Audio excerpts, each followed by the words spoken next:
All right. Good morning, good afternoon, good evening, whenever you're watching this. Good to have you here. My name is Sam Allen. I'm going to be giving a presentation on the pioneer era of the powered airplane, which happened from 1900 to 1913. Let's get into it. So before we get into the powered airplane, there was a lot that happened and led up to the powered airplane. So I'll give you a brief history on that. So in its infancy, the first known study of flight was done by Leonardo da Vinci, and that was done in the late 1400s. He had many drawings of aviation contraptions, and even one that he built that was supposed to allow humans to fly by having the wings of the device flap much like a bird. Um, this was called a orthopter. Um, yeah, and then later on, a couple hundred years, we have George Cayley.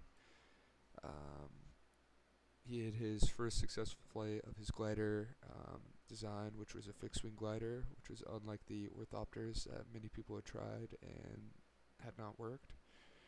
Um, his servant was the one to try it and fly it out, or try it out and fly it. um, and he flew for a short time, which eventually ended in a crash landing. Um, and then there was many other glider developments made by various scientists and inventors, but the most notable one was Otto, probably going to butcher his last name, Lithuan, a German inventor that had successfully flown 2,000 flights with his glider design. Um, Eventually, though, he did die in a fatal glider accident. Um, He's not forgotten, though. His biggest contribution that Otto gave was the development of the wing shape that he published for all to see, that the Wright brothers Orville and Wilbur used in the development of their glider, which led to the powered aircraft, or the airplane as we know it today. Um, and then the Wright brothers, Orville and Wilbur, as previously mentioned, they had their 1902 glider, which had unlike the others before, uh, had a three-axis control system, which made the glider fully controllable and would prove to be important in the later invention of the powered aircraft. And yeah, here we got Leonardo da Vinci's orthopter, which you can see it's supposed to be flapped like a bird. And then George Cayley's glider, and then Otto's glider, and the 1902 glider, which takes on the shape of planes as we know it today, more similarly. Uh, yeah, and so getting into the powered aircraft, the biggest problem in the beginning was the propulsion problem. Um, so yeah, the big problem with the power-driven aircraft was not having suitable energy source that could create more lift than the weight of the plane and the engine. So and now we know that if we want to fly straight and level, your lift must equal your weight.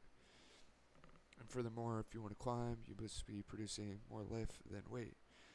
This is done by a strong engine and a good set of wings that will provide lift to you. The problem here was just having an engine that couldn't create enough power. Um, so there were many power sources that were tried out, such as hot air engines, gunpowder, compressed air, carbonic power plants. But it was decided pretty early on in the 18th century that it was determined that the steam-powered and internal combustion engines were proved to be the most efficient. And some couple steam engine inventors. We had F.D. Ardingstall of 1829. He designed a orthopter that when he went to use the device, the wings were smashed and the boiler exploded, so quite unsuccessful. Also unsuccessful was a steam power engine intended to power a triplane by John Stringfellow in 1868. Um, just quite unfortunate, and there wasn't much success seen until the end of the century, seen by such characters as, I'm going to butcher this name, Alexander Lazovsky in 1884, Hirmar Maxim in 1894, and Clement Adler in 1890, who all jumped their full-size steam engines off the ground for short distances. Although none of them saw sustained flight, it wasn't until Samuel Pierpont Langley that he saw some sustained flight unpiloted as he pushed his steam engine driven aircraft 3/4 of a mile into the air in 1896. And here we could see John Stringfellow's Orthopter steam-powered aircraft.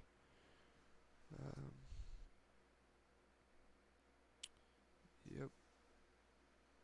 And then going into the internal combustion powered aircraft and engine in general, the development of the combustion engine in the 1800s was pushed forward by the automotive industry, and the engines were becoming stronger and lighter, and this was exactly the missing piece that was needed to develop a powered aircraft. And the Wright brothers recognized the progression of the automotive industry and realized that this was the optimal power plant for their powered aircraft to work.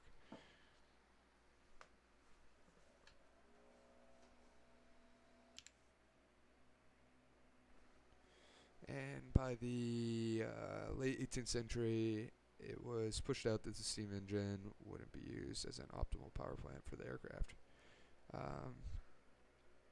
Yep. So the first powered flight of 1903 was accomplished by the Wright brothers, who manufactured their own engine to meet the specific weight and power requirements for the aircraft. They induced these requirements through a wind tunnel that they experimented with for 3 years. And the first powered flight took place at Kitty Hawk on December 17th, 1903, where Orville Wright piloted a propeller-driven biplane that was powered by a 12 horsepower internal combustion engine that they manufactured. The flight lasted 12 seconds and went the distance of 120 feet. That same day, 3 tests were conducted where Wilbur made the last flight, and he flew for 59 seconds and went 852 feet. Following this graded treatment, it was recognized that better and lighter engines were needed to reach higher performance flights. And the following years that followed, one second here. And this is a photo of, I don't know which brother is sitting on the plane, but that is the plane they used in the flight of 1903. So yeah, and then the Wright brothers after 1903, what followed that? Over the years, they worked in secrecy after their success in 1903, just trying to await their patents of the invention. And it was in 1905 where they were able to conduct flights that lasted 39 minutes, which in turn, this was only 2 years after their first flight in 1903, and they were able to conduct a flight that was 39 times longer than that first flight, which is pretty amazing. And it wasn't until 1908, 5 years after the first flight, that the brothers went to France and made their first public flight. And then 1 year later, in 1909, the brothers started the Wright Company to build and sell their aircraft, which took the interest of the military. Yep. And so other powered aircraft pioneers, we had many, but some of the most notable, we had Alberto Santos Dumont, who made his first public flight in 1906 in Europe.